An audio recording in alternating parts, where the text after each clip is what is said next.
Have you ever wondered what the golden years of retirement truly look like? Not just in idealistic brochures, but in the reality of daily life? We often picture serene days, cherished moments with family, and freedom from the old pressures. But what if the path to true peace and unwavering strength after 70 requires something counterintuitive, something that might sound, well, a little cold? Most people believe that as we age, we should become softer, more sentimental, perhaps even more emotionally vulnerable. We're told to embrace every feeling, hold on to every connection, and prioritize warmth above all else. But while connection and warmth are vital, this conventional wisdom often overlooks a crucial truth. Cultivating a degree of emotional detachment, a considered coldness in certain areas, can paradoxically be the most powerful way to protect your peace and fortify your spirit in your later decades. It's not about not feeling. It's about wisely choosing what and how you feel and where you invest your precious emotional energy. In this discussion, we're going to explore six powerful, perhaps even unexpected, reasons why learning to live with a certain kind of measured, intentional coldness after the age of 70 isn't just acceptable, but essential for thriving. These aren't about becoming heartless. They are about becoming emotionally intelligent, resilient, and sovereign over your own well-being. By understanding and embracing these points, you'll gain insights into how to navigate the unique challenges and opportunities of life after 70 with greater clarity, less anxiety, and a profound sense of inner strength. You'll learn how to shed emotional baggage, set boundaries that protect your peace, and find a deeper contentment that is impervious to external turbulence. These are insights drawn from observing individuals who age with grace and power, from psychological principles of well-being in later life, and from the hard-earned wisdom that comes only with significant life experience. Stick around until the end, because reason number 6 might be the most transformative idea of all, pulling together the threads of true resilience. So let's dive straight into the first reason why cultivating a touch of coldness after 70 is not just smart, but necessary. Reason number 1 why you must learn to live coldly after 70 is this. You have earned the profound right to shed the exhausting burden of seeking external validation. For decades, perhaps your whole life, you navigated social complexities, professional hierarchies, and family dynamics where fitting in, being liked, or gaining approval felt essential. You might have twisted yourself into knots trying to please parents, spouses, bosses, children, or friends. This constant striving for external validation is a major source of anxiety and vulnerability. After 70, you possess a lifetime of experiences, achievements, and failures that have shaped you. Your character is formed. Your values are largely set. Continuing to rely on others' opinions to feel worthy is not only unnecessary, it's profoundly disempowering. The coldness here is an indifference to the fleeting judgments and expectations of others, a recognition that your inherent worth is no longer up for public debate. Consider Mr. Davis, who spent his 50s and 60s worrying about what the neighbors thought of his garden or whether his adult children approved of his retirement choices. He felt compelled to keep up appearances and constantly sought nods of agreement. Reaching 70 after a minor health scare, he had an epiphany. He realized the energy spent on these external concerns was energy stolen from his own peace. He started tending his garden the way he liked it, wore clothes he found comfortable regardless of fashion, and made plans that brought him joy without polling his family first. Some people quietly disapproved, but Mr. Davis found a new, quiet confidence. He felt lighter, more authentic, and surprisingly, his genuine contentment eventually earned him more respect than his people-pleasing ever had. It's like a strong, old tree. It stands firm, providing shade and beauty without needing permission from the smaller saplings around it. Identify one small area in your life where you notice yourself still seeking approval, e.g., how you dress, how you spend your time, your opinions. Practice making a choice based purely on your own preference or comfort, and observe the feeling. The implication is clear. Releasing this need frees up immense mental and emotional space, allowing you to live more authentically and peacefully. Embracing this coldness towards external validation grants you immense freedom from anxiety and empowers you to reclaim your autonomy, grounding your sense of self-worth internally.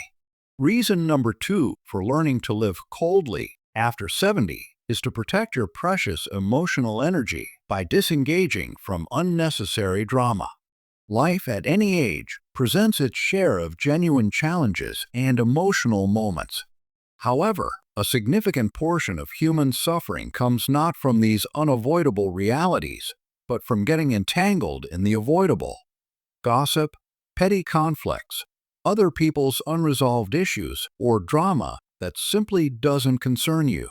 As you age, your emotional reserves are valuable. Spending them on situations you cannot control or change, or on the emotional storms of others, is a form of self-sabotage.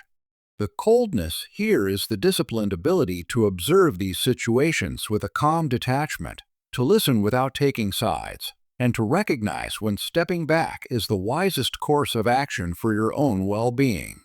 It's about cultivating an inner stillness that isn't easily rattled by external noise. Think of a family gathering where a long simmering sibling rivalry flares up. In your younger years, you might have felt compelled to mediate, offer advice, or get swept up in the emotional crossfire. However, a wise person over 70 who has cultivated this coldness might politely excuse themselves to get a drink or simply listen with a neutral expression, offering no commentary or emotional fuel. They understand that their intervention is unlikely to solve the deep-seated issue and will only drain their own peace. It's similar to learning that you don't need to jump into every pool of water you see. Sometimes it's better to stay dry on the side, preserving your warmth and energy. This doesn't mean being unsupportive in a true crisis, but distinguishing between a genuine need and avoidable emotional chaos. The next time you witness or are invited into a situation filled with drama that isn't your direct responsibility or cannot be positively influenced by you, consciously choose not to emotionally engage. Practice listening calmly without offering solutions or taking sides, or physically remove yourself if possible.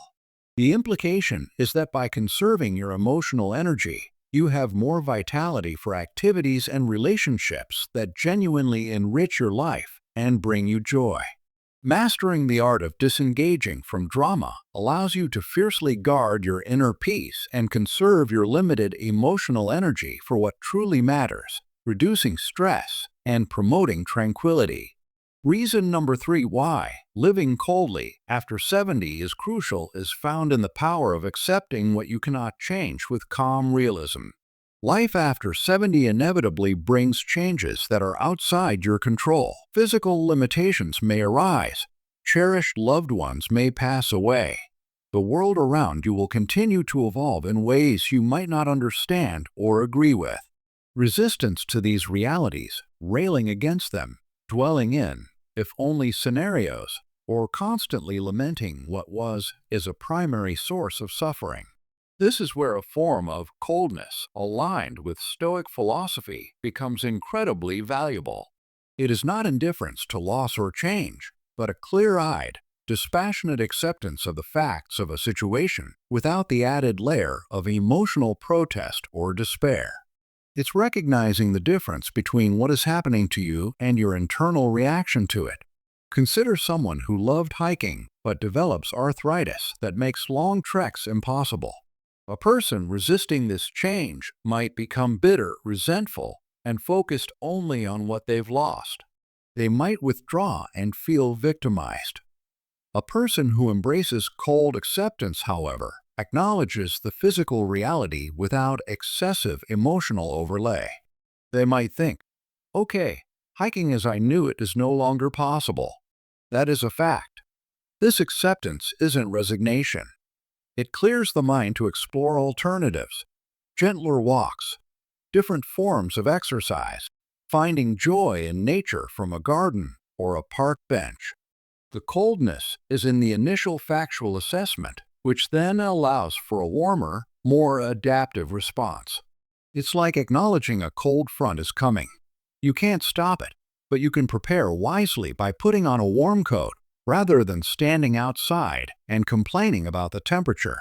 Identify one current frustration or challenge in your life that is clearly outside your direct control, e.g., the weather, someone else's behavior you can't change, a past event, a physical limitation. Practice simply stating the fact of the situation to yourself without adding judgment or excessive emotion.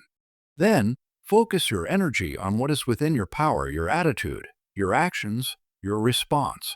The implication is that shifting from resistance to acceptance frees you from the emotional prison of fighting against reality, allowing for greater peace and the ability to find solutions or alternative paths. Cultivating this calm, realistic acceptance reduces anxiety, releases the grip of past regrets or future worries, and allows you to find contentment and purpose within your present circumstances. If you're finding these insights helpful, please give this video a thumbs up.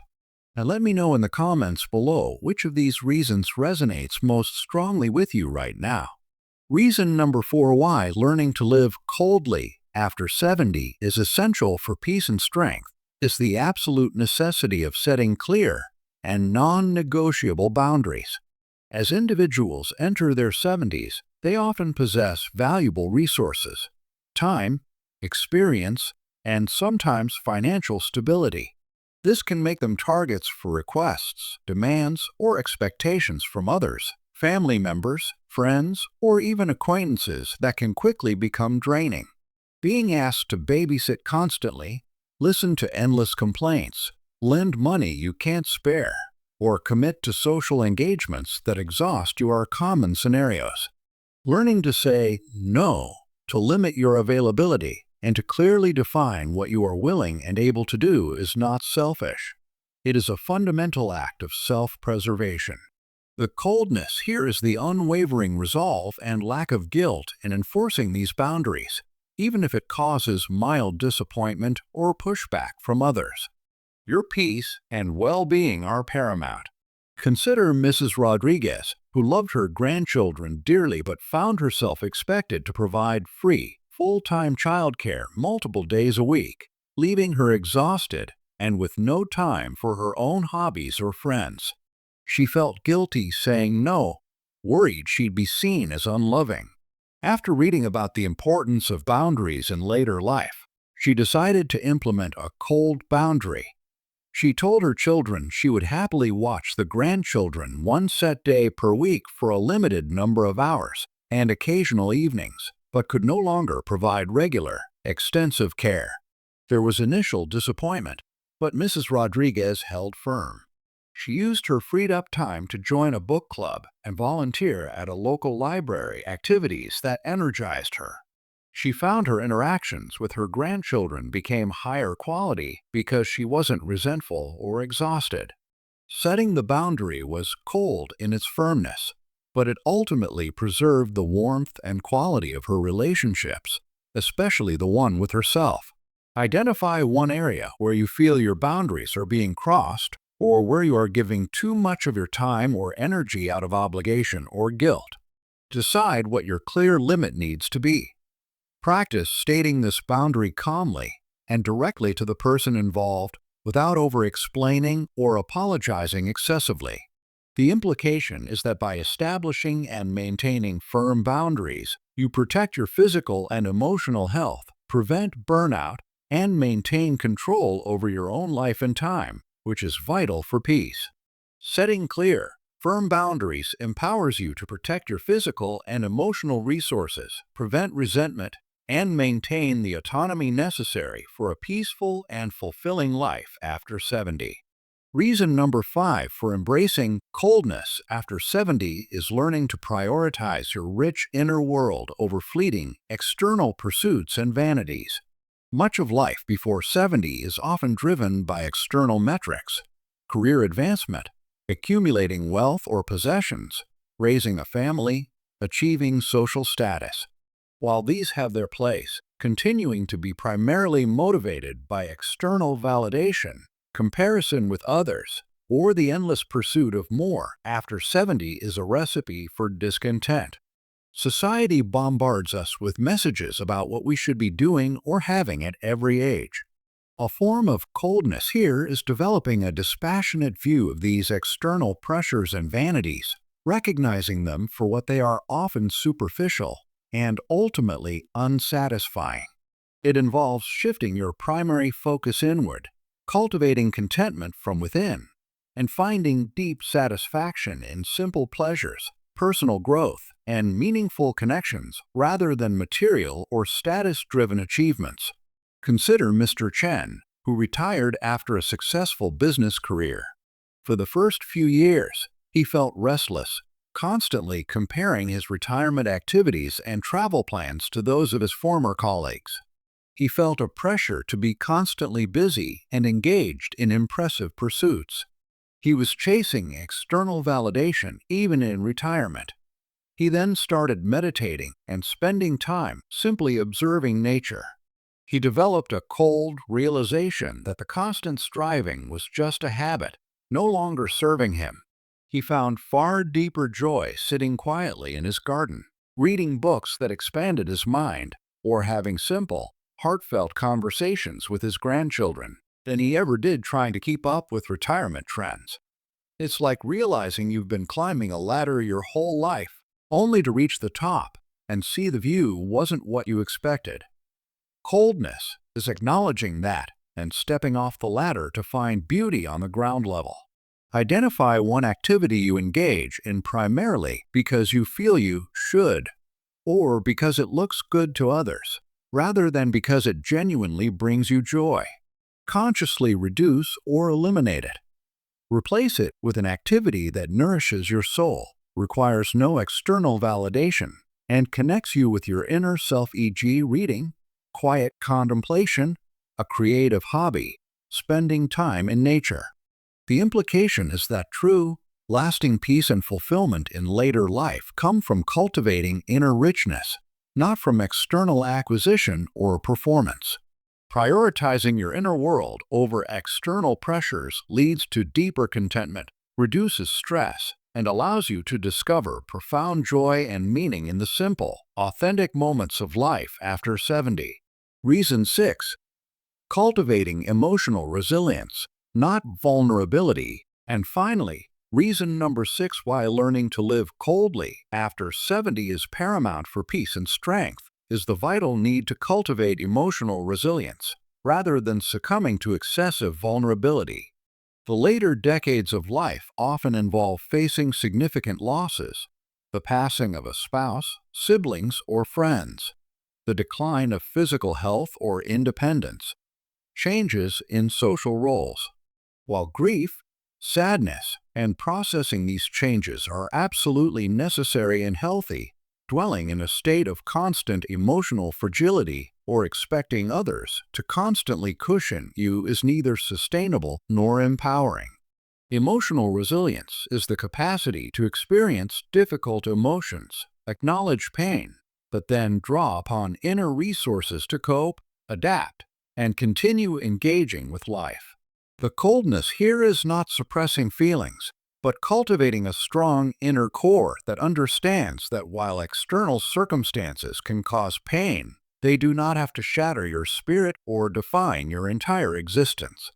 It is a pragmatic approach to emotional well-being, focusing on inner strength and coping mechanisms rather than relying solely on external support or becoming overwhelmed by difficult feelings. Consider Mrs. Lee, who lost her husband of 50 years. The initial grief was immense and necessary. However, instead of becoming lost in perpetual sorrow and withdrawing from the world, she gradually began to reconnect with friends, find purpose in volunteering, and even started a new hobby they had planned to do together. This wasn't a denial of her pain, but an act of resilience. She allowed herself to feel the sadness, cold acknowledgement of the reality of loss, but consciously chose not to let it consume her entirely. She drew strength from within and from her remaining connections. In contrast, her neighbor, Mr. Peterson, withdrew completely after his wife passed, refusing company and dwelling only on his loss, becoming increasingly frail and isolated. Mrs. Lee's approach, while involving periods of intense emotion, was ultimately one of cold resilience, facing the reality and actively choosing a path forward, rather than becoming a victim of circumstances. It's like enduring a harsh winter storm. You acknowledge the bitter cold and damage coldness, but you focus on repairing the roof, finding warmth inside, and trusting that spring will eventually come. Resilience.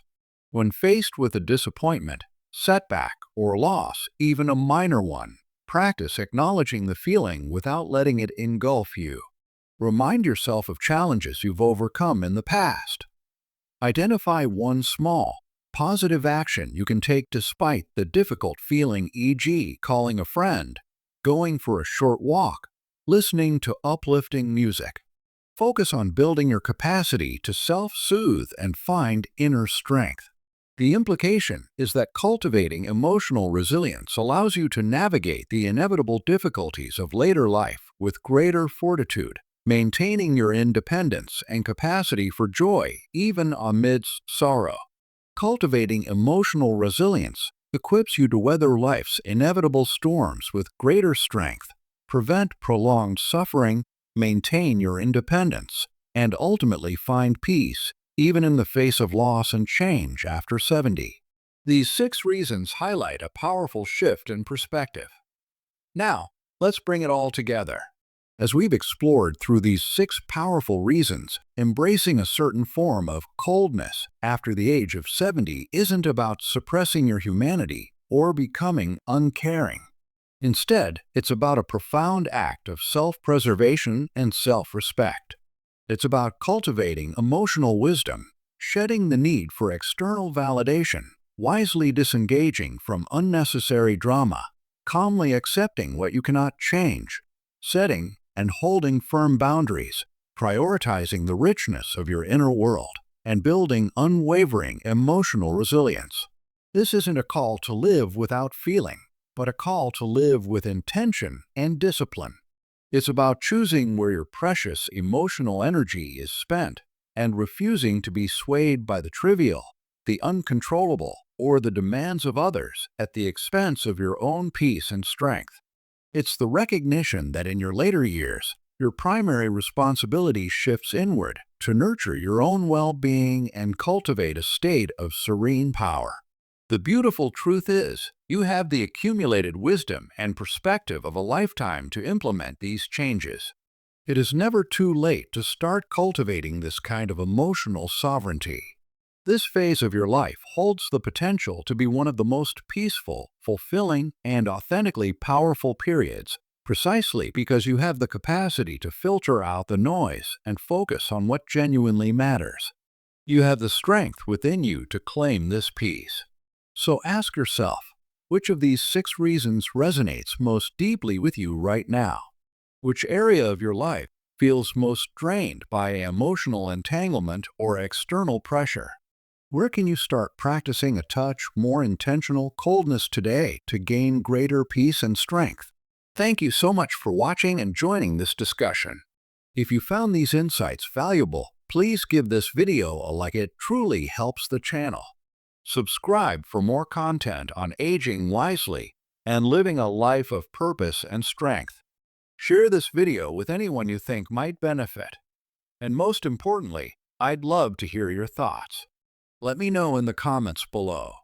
Which reason will you focus on first to cultivate more peace and strength in your life? I read every comment. See you in the next video.